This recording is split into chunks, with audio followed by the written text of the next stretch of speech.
En una tarde gris y lluviosa, un pequeño gatito vagaba solo por las calles.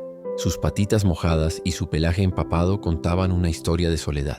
Mientras otros gatos buscaban refugio, él jugaba tristemente con los charcos como si fueran sus únicos amigos.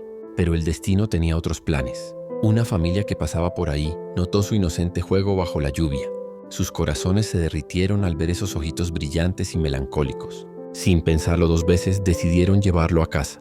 Hoy, ese mismo gatito que una vez jugó solo en la lluvia, duerme calientito en su nueva cama, rodeado del amor de una familia que lo eligió.